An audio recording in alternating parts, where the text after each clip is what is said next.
Now, the greatest radio shows of all time.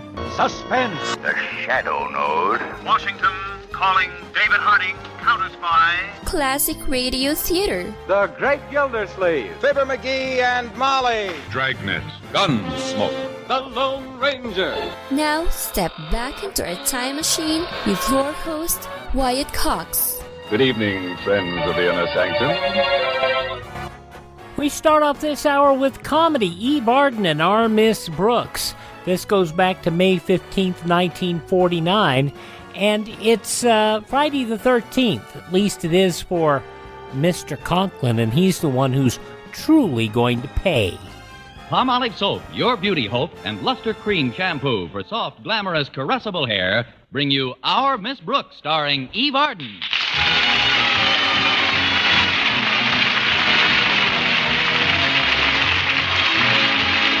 To many people, Friday the 13th brings a feeling of impending misfortune. But our Miss Brooks, who teaches English at Madison High School, doesn't believe in such superstition. No, indeed. I don't need any special day to be unlucky.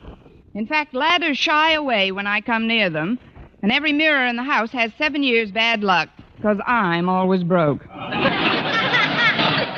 Friday was no exception. Have you ever opened your eyes in the morning and felt that everything was going to go wrong that day, and then realized that you'd already made your first mistake by opening your eyes? Well, that's how I felt on Friday when Mrs. Davis entered my room. Up you go, Connie. Up, up, up. Rise and shine. I'm up, Mrs. Davis. Up we go. Out of the sack and hit the deck. I'm hitting.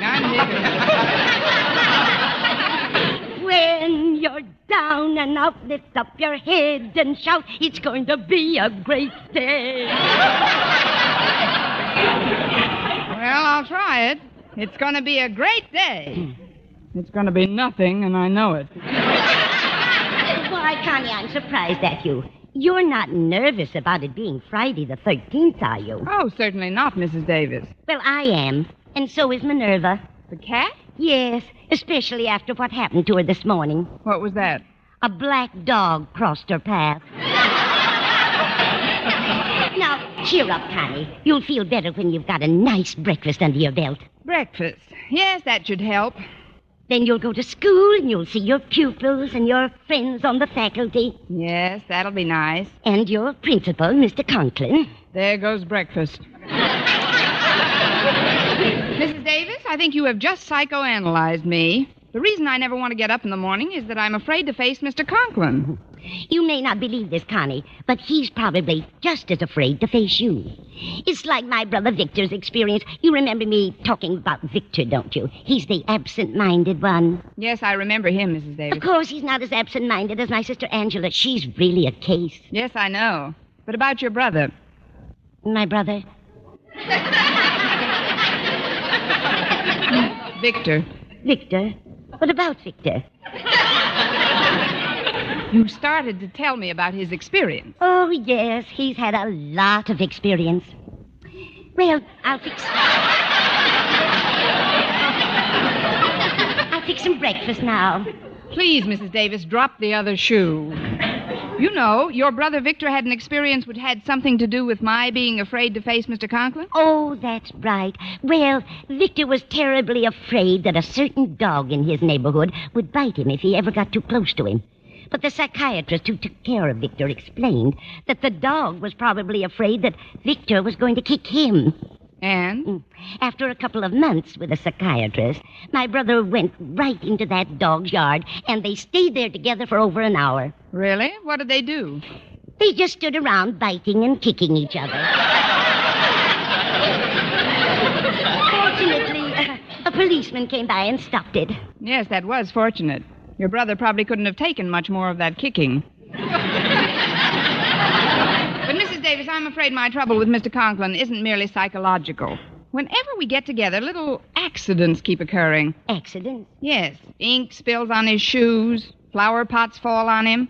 And yesterday, while he was bawling me out for transferring a tiny little flower pot from my windowsill to his head, he broke his glasses. Well, maybe you better just stay out of his way for a while, dear. Now, before you do anything else, You've got to get a snapshot ready. A snapshot? Yes, Walter Denton called and said they're getting the yearbook ready, and he needs snaps of the faculty. Oh. Now, I've brought in your album, and we'll pick out a nice picture together. Fine. Now, let's see. Where's a nice one of you, Connie? You want to sit on the edge of the bed? Oh, yes, I'll just sit on the edge of the bed, if I may. Oh, now let's see. Where is a nice one of you, Connie? Oh, Connie, how did you get down there on the floor? I just came down with the mattress. Mrs. Davis, this is the second time this bed has collapsed, and you've got to do something about it. I will, Connie. I'll see that you get lighter pillow slips. Now, you better get up and get dressed, and we can look over the album at breakfast. All right, Mrs. Davis. Watch those springs, Connie. They still have plenty of life in them. Connie, where are you now? You were right about those springs, Mrs. Davis. I'm in the shower.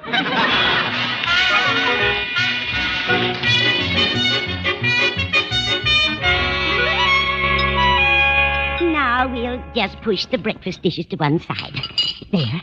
And look through your album for a nice picture for the yearbook. I haven't gone through this album in a long time. Oh, look at this one of you, Connie. I love your hair that way. Curling all over your head. Makes you look so youthful. That's what Mother thought. She didn't cut it till I was 9 weeks old. You look terribly cute, Connie, stretched out on that rug. What is it?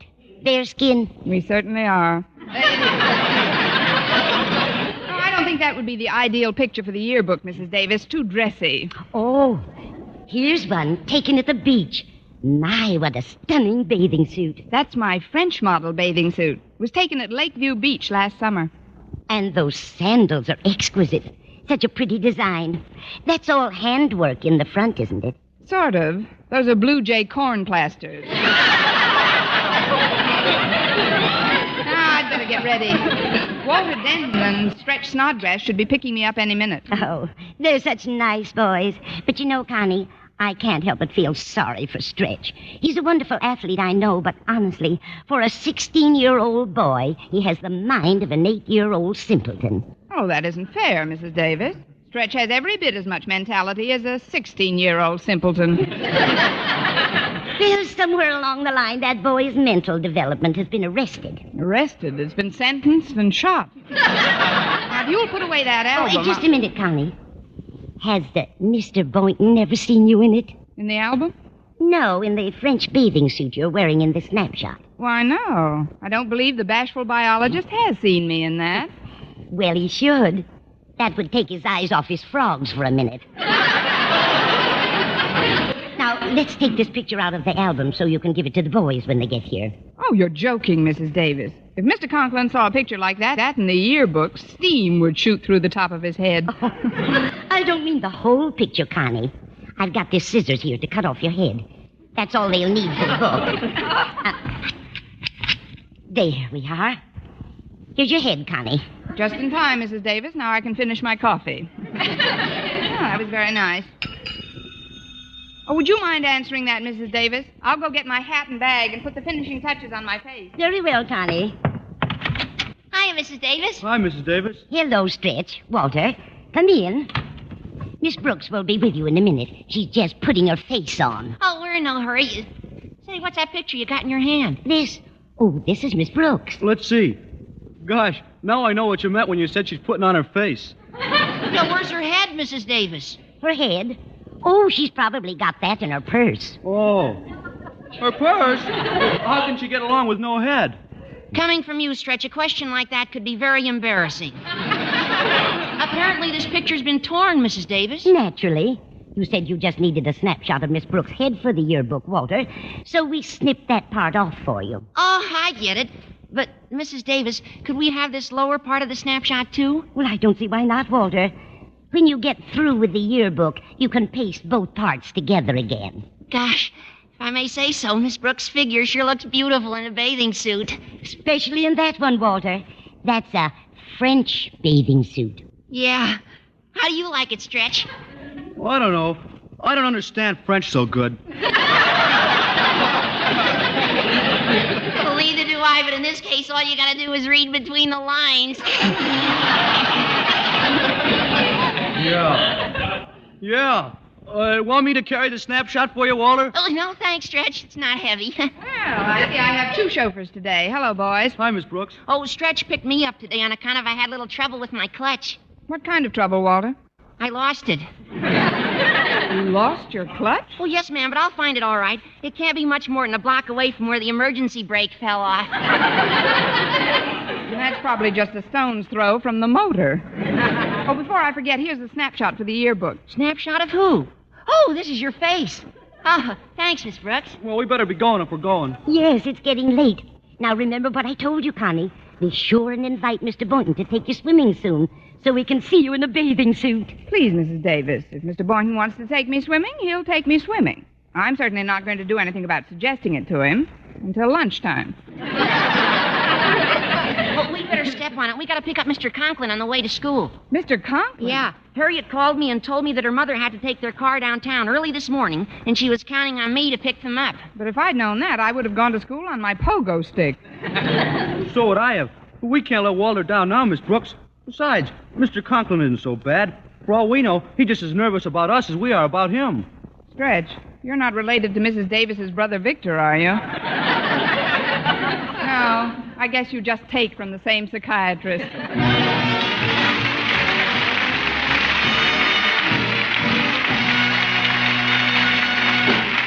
Our Miss Brooks, starring Eve Arden, will continue in just a moment. But first... May 15th, 1949, Our Miss Brooks on Classic Radio Theater with Wyatt Cox. Classic Radio Theater with Wyatt Cox. More of Our Miss Brooks starring Eve Arden, May 15th, 1949.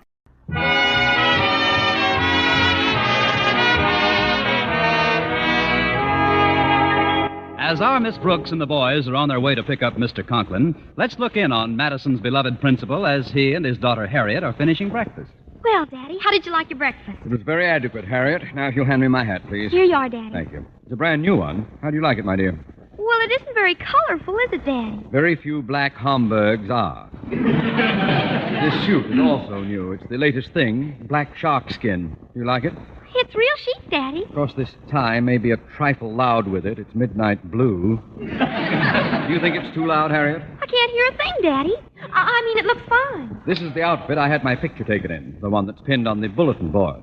Inasmuch as you are the yearbook's editor, I wanted you to have a good photo. Thanks, Daddy. Walter will appreciate it, too. Denton? What has he got to do with this? Well, he's the associate editor of the yearbook, and he's giving us a lift today. He doesn't give me a lift. In fact, if I may borrow an expression from the undergraduate body, he brings me down. What you see in that booby is beyond me. He isn't a booby. Walter's the manager of the baseball team and editor of the Madison Monitor, and, well, he's just an all-around... He's just an all-around... Daddy! All right. I won't say mine if you don't say yours. I think it's very nice of Walter and Stretch to pick us up. After all, they had to get up earlier in the morning to stop for us after picking up Miss Brooks. Miss Brooks? Will she be along? Of course. Walter always takes her to school. What have you got against Miss Brooks? Nothing at all, Harriet. At least nothing that some new shoes, new glasses, and a head free of a flower pot won't straighten out. I don't know what it is about that woman, but when she's in the vicinity, disaster rings in my bones. And today is Friday the 13th. Oh, please, Daddy, you're exaggerating. Miss Brooks is probably just as nervous about facing you as you are about facing her. I doubt it. I wish we could get to school some other way. If only it wasn't so late. Oh, well, they lifted the Berlin blockade. Maybe there's hope for me.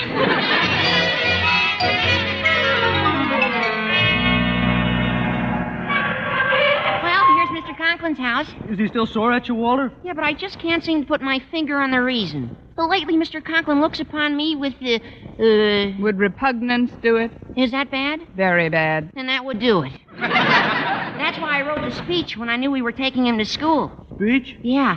By the time we get to Madison, my future father-in-law and I'll be buddies. Oh, before I honk the horn, I'd like you to hear the speech, Miss Brooks. It goes... Mr. Conklin, sir. Excuse me, Walter, but Mr. Conklin, sir, and his daughter Harriet just came out on the porch. They must have seen us pull up. She's leading him down the steps. Something must have happened to his glasses. Oh, yes. Hello, Miss Brooks. Hi, boys. Hi, Harriet. Conklin. Hi, Harriet. How are you this morning, Mr. Conklin? Fairly well, so far. Get in, Harriet. Yes, Daddy. I'll sit in the front with the boys. And you sit back here with me, Mr. Conklin. Here, I'll hold the door for you. Thank you. That's a lovely suit you have on. Is it new? Yes, Miss Brooks? Brand new. It's just your pocket, Mr. Conklin. I'll sew it up when we get to school. Go ahead, Stretch. Mr. Conklin, sir. Shut up, you boob.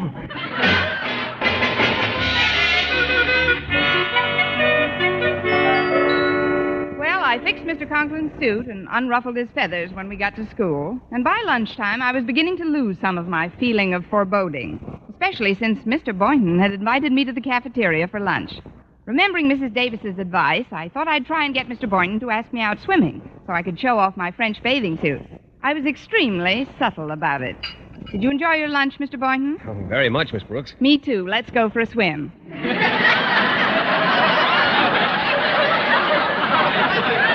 Swim? Isn't it a little early for that sort of thing? Well, we could wait till after school. It'll be later then. I mean, early in the year. It's still quite brisk out. Oh, once you get in, the water's warm. Especially at Lakeview Beach. That's only an hour's drive from here. No, I'm afraid I don't care much for beaches, Miss Brooks. They're bad for my sinus trouble. Oh. I like swimming in a pool, though. Wonderful, Mr. Boynton. Let's go for a swim in your pool. I'm afraid that's impossible, Miss Brooks. My pool's at the YMCA. I guess it would alter their routine a bit if I were to walk in there. Oh, I know what we might do. Work on your lawn for a while. I don't have any lawn, Miss Brooks. I live in a bachelor apartment. All I've got's a window box. Perfect. That's just what we'll do. What's just what we'll do? We'll put on bathing suits and water your window box. Why do we have to put on bathing suits to water a window box? All right. You wear what you want, and I'll wear what I want. I'm afraid I won't be free this afternoon, Miss Brooks. You see, I've been searching high and low for another frog like my pet McDougal. He's a Leptodactylus pentodactylus, you know. That's obvious. I can't seem to find one anywhere. None of the laboratory supply houses handle them, and, well, I've got to get one for an experiment. If I bump into one, I'll give you a buzz. Now, if you'll excuse me, Mr. Boynton, I'm going over to the dessert counter. It's getting pretty crowded in here. Oh, is there something I can get for you, Miss Brooks? No, I rather enjoy the exercise. I can still get a good post position right on the rail. See you in a few minutes. Oh, I'm terribly sorry, sir. It was all my fault. Yes, it was, Miss Brooks. Mr. Conklin, I didn't recognize you. You've got new glasses on. I wish you had them on. Sit down, Mr. Conklin. I'll replace everything you had on your tray. Now, what can I get you? Well, suppose we start off with some nice split pea soup. Split pea soup, yes, sir. About how much? About as much as I now have in my vest pockets.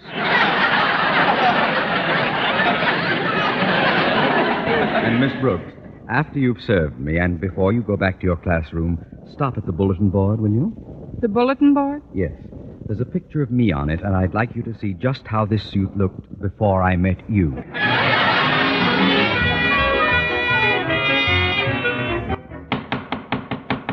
There, that'll teach him to call me a boob. It sure looks funny, Walter. Miss Brooks in a bathing suit with Mr. Conklin's head nailed on the shoulder.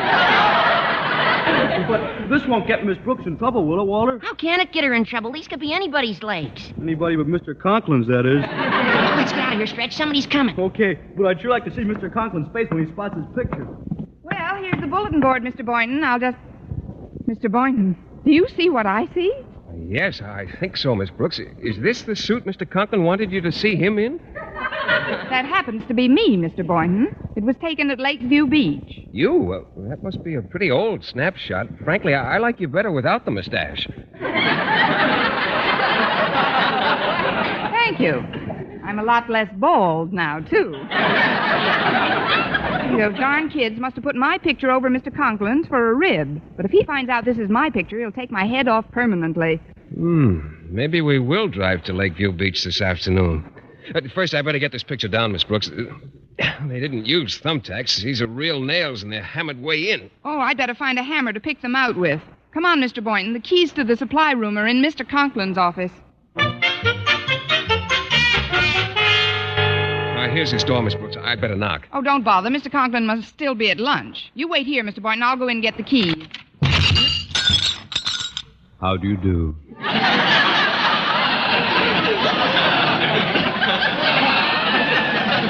I was just coming in, Mr. Conklin.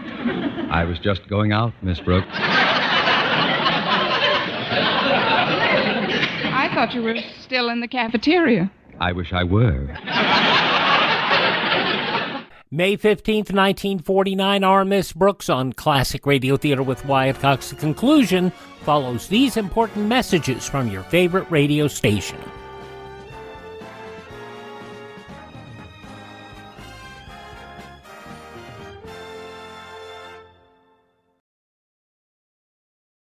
Classic Radio Theater family, you know our friend Mike Lindell has a passion to help everyone get the best sleep of your life. He didn't stop by just creating the best pillow. He created the best bed sheets ever. They look and feel great, which means an even better night's sleep for me because, you know, I'm working like 67 hours a day.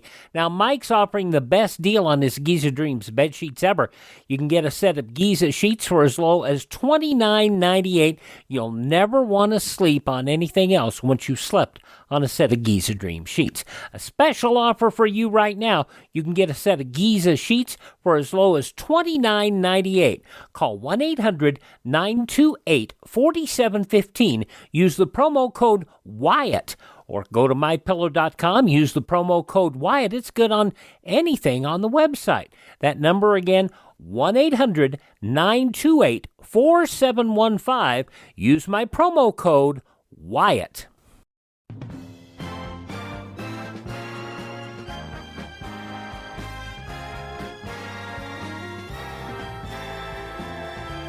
Now on Classic Radio Theater with Wyatt Cox, the conclusion of our Miss Brooks starring Eve Arden, May 15th, 1949. Just for a moment, gaze upon me. Yes, sir. It will be evident even to you that by banging the door in my face, you have broken my glasses. The regrettable fact remains, however, that even without my glasses, I can still see you. I just wanted to get a hammer, Mr. Conklin. A hammer? You've done a splendid job without a hammer.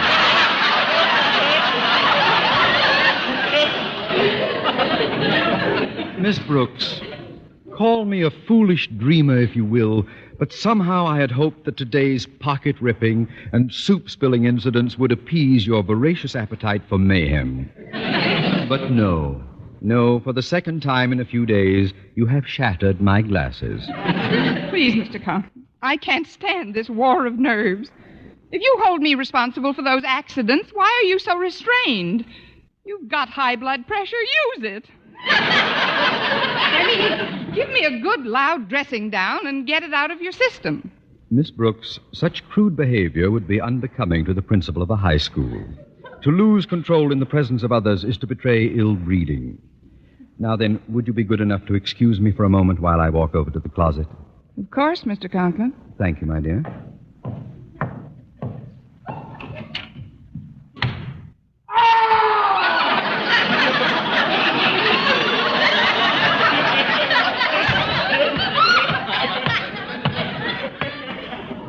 I feel much better now. And here, I found a hammer in the closet. You may have it, Miss Brooks. Oh, thank you, Mr. Conklin. I'll just take this. I'm sorry I dropped the hammer on your foot, Mr. Conklin. That's all right. I have another foot.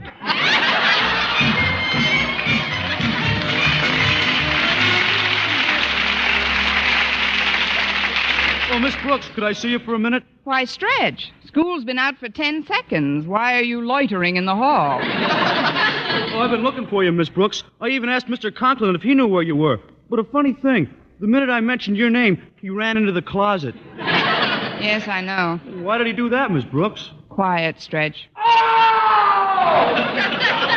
That's why. Now, what did you want to see me about, Stretch? Well, Harriet Conklin wanted a full-figure picture of you for the yearbook, so I pasted your head to the lower part of the picture we took off the bulletin board. I've never had a full-figure picture in the yearbook. I guess Friday the 13th isn't so unlucky after all. Unless you happen to be Mr. Conklin. Oh, there you are, Miss Brooks. Isn't it terrible? Isn't what terrible, Walter? Harriet Conklin just got the proofs back for the yearbook. Look at the snapshot section. Look here where it says, "This is our Miss Brooks." Oh, let's see. Oh, no. Stretch, you pasted the wrong parts together. This is a picture of my face attached to a blubbery body wearing a black sharkskin suit. Gee, maybe there is something to Friday the 13th. Oh, it's an awful break, Miss Brooks. Every teacher and student at Madison will see this. You'll be the laughing stock of the whole school. Gosh, I wouldn't blame you if you bursted out crying. Not me, boys. To lose control in the presence of others is to betray ill breeding. Will you excuse me a minute? And now, Miss Brooks? I just want to borrow your closet, Mr. Conklin.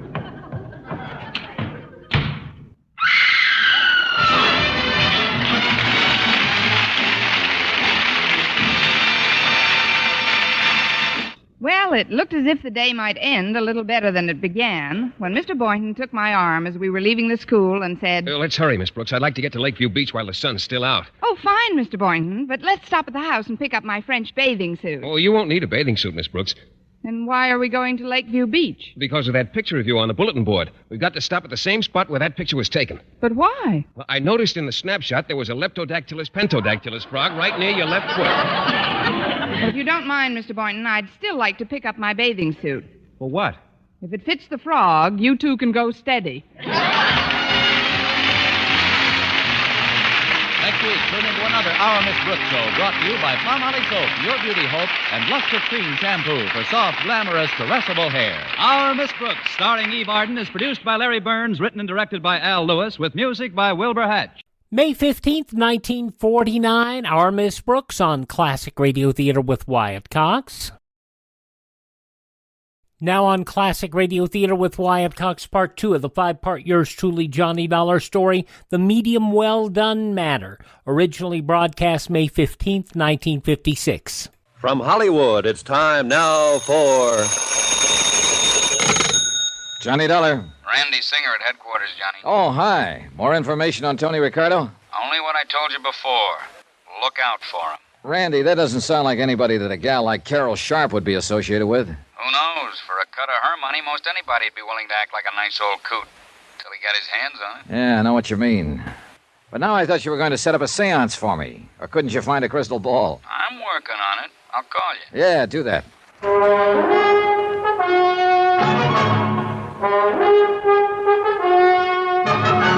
Tonight, and every weekday night, Bob Bailey in the transcribed adventures of the man with the action-packed expense account. America's fabulous freelance insurance investigator. Yours truly, Johnny Dollar.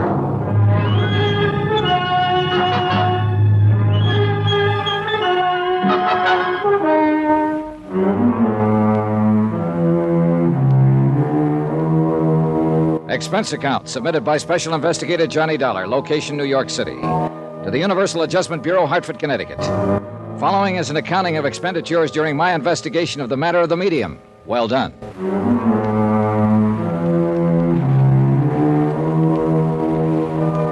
Three people to look up immediately.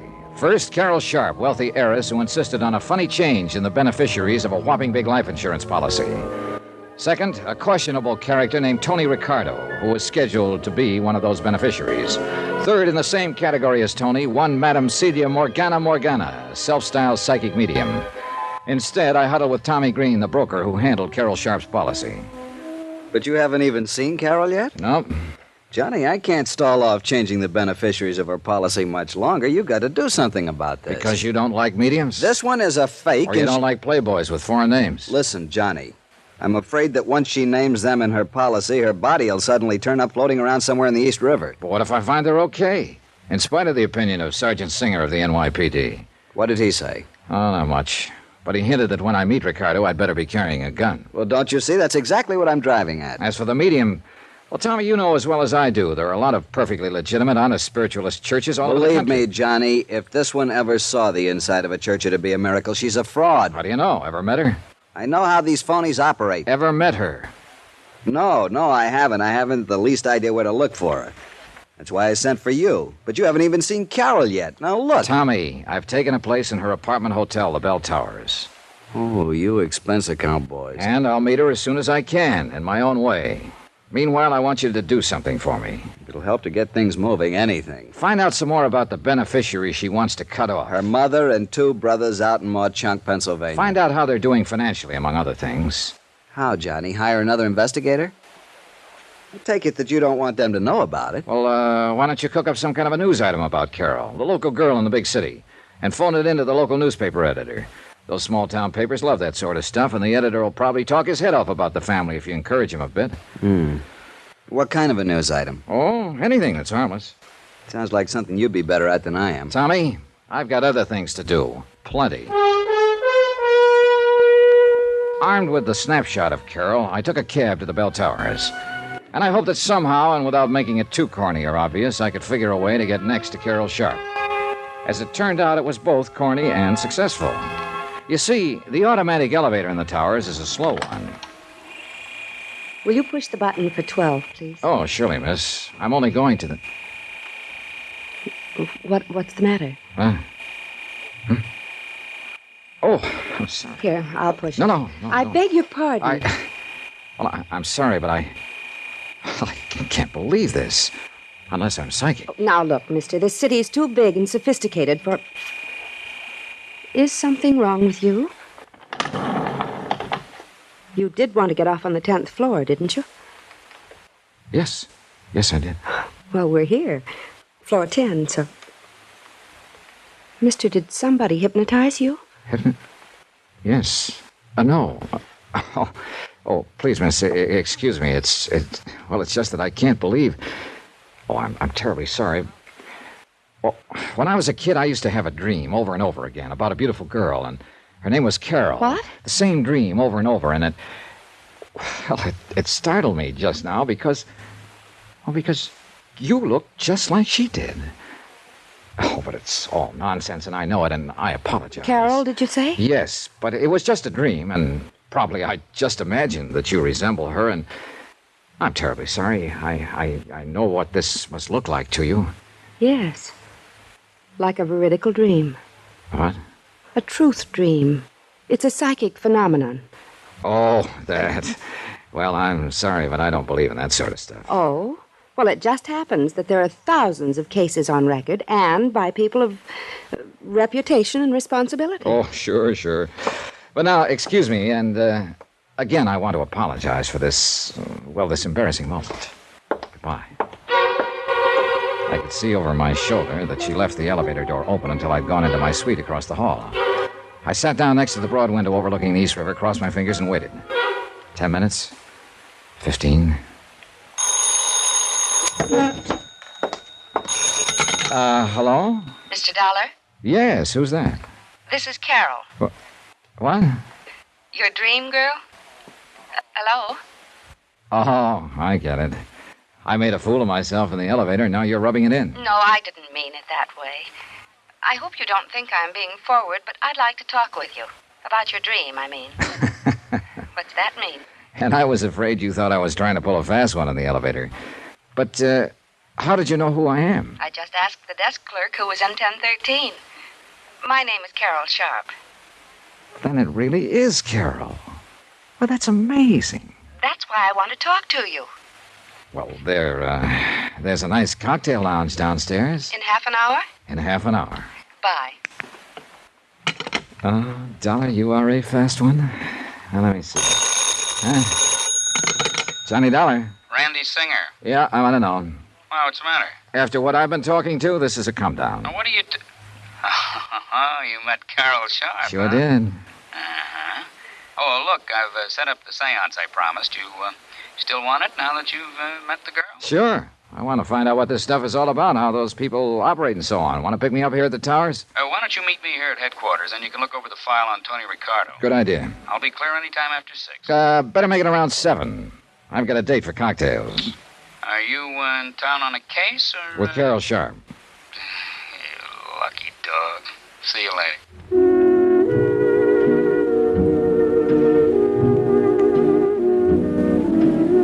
To say that Carol looked like a vision when she swept into the cocktail lounge would have been a gross understatement. Her light blue cocktail gown was probably from Hattie Carnegie, but its lines were simple in the extreme, and it only served to accentuate the fresh, lithe figure and the natural beauty of the girl. Her blonde hair was drawn back tightly, and a silver blooming stole was draped carelessly over her shoulder. If I'd put on an act when I stared at her in the elevator, believe me, this was no act now. I hope you don't think me too brazen for having called you the way I did. You have no idea how glad I am. Will this be all right? Oh, fine. Thank you. I was afraid after that episode in the elevator you might have thought I was just some lonely bachelor trying to find a date. Are you a bachelor? I confirmed. No, you just haven't met the right girl. Well, there are times like this when I think perhaps the... Your order, sir? Oh, sure, point killer. Carol? Sherry and bitters, please. Sherry and bitters and VO over ice. Thank you, sir. Be honest with me. Do I really look like the girl you used to dream about when you were a little boy? Or did you dream about a little girl your own age who just happened to bear some resemblance to me? Well, no. No, you see... That's very important. You see, if it really was a veridical dream, well, you see, the phenomenon of precognition would be involved, too, so to speak. Precognition? Yes, you're now knowing me psychically before you could possibly know about me by any natural means. Where have you lived most of your life? Oh, all over. Here in New York, Hartford, Connecticut. Eastern Pennsylvania? Oh, never, except for an occasional trip to Philadelphia. But that wasn't until I was grown up. Well, then you couldn't possibly have ever actually seen me, because all my life I've lived in Pennsylvania, in the coal mining district. Well, So your dreams of me must have been due to some supernatural cause. There's Carol. no other explanation. Well, is there? Carol, Sherry and bitters for the lady, and... Yeah, thanks. I'll sign that. Saved by the bell, or rather by the waiter. I'm afraid I came awfully close to admitting to Carol that I'd trumped up the whole dream business just to meet her and talk with her. She was certainly hep on the subject of things psychic, and I'm afraid a natural sucker for anyone who wanted to capitalize on her gullibility. Beautiful, intelligent, well-educated, but, well, you'll see what I mean.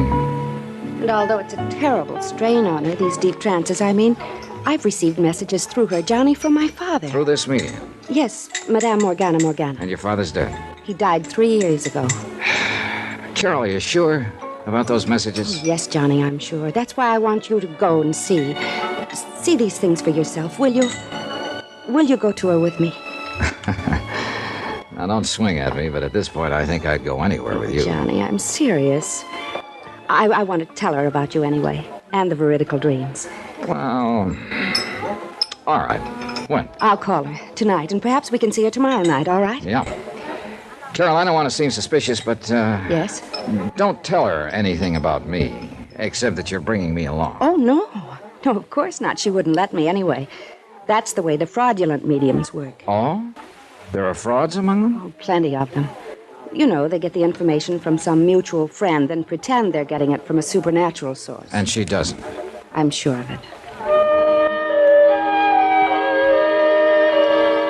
So far, so good. I'd met Carol Sharp. I'd convinced her in a snide sort of way that I was intrigued with this psychic phenomena business. I was well on the way to meeting the medium who had sparked this whole case. And later tonight, thanks to Sergeant Randy Singer of the NYPD, I'd attend a seance calculated to be my first step in finding out how the phonies in the racket impress their customers. There was just one more person to meet, Tony Ricardo, whom Carol wanted to name, along with the medium, as beneficiary of her big insurance policy. By the time Carol and I finished cocktails, I was sorry I'd made any plans for the evening. But I was already late for my meeting with Randy at headquarters. I took Carol back to her penthouse and then dropped into my own suite to pick up a topcoat. Somebody had shoved a note under my door. Mr. Johnny Dollar, if you value your life, you'll stay away from Carol Sharp. It was unsigned.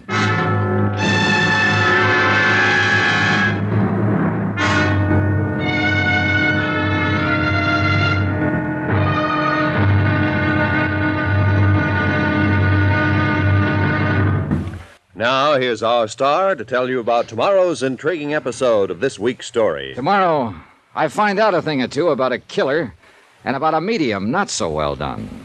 Join us, won't you? Yours truly, Johnny Dollar.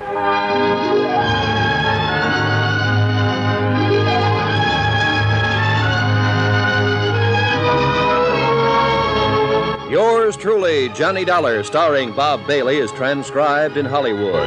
It is produced and directed by Jack Johnstone, who also wrote tonight's story. Be sure to join us tomorrow night, same time and station, for the next exciting episode of Yours Truly, Johnny Dollar. Roy Rowan speaking.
May 15th, 1956, yours truly, Johnny Dollar, here on Classic Radio Theater with Wyatt Cox. Thank you for making us a part of your day.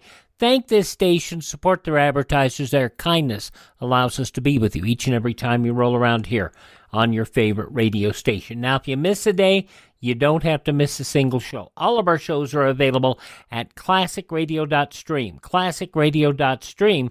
Stream our shows. Learn about building a classic radio collection of your own. You can contact me, find our social media links, and of course you can buy me a copy. That Buy Me a Copy money helps us acquire additional classic radio theater programs to bring you here, and it also helps us maintain our distribution channels. That's at classicradio.stream. Thanks for tuning in. Tell all your friends the greatest radio shows of all time are right here at this spot on the dial. Classic Radio Theater with Wyatt Cox on your favorite radio station.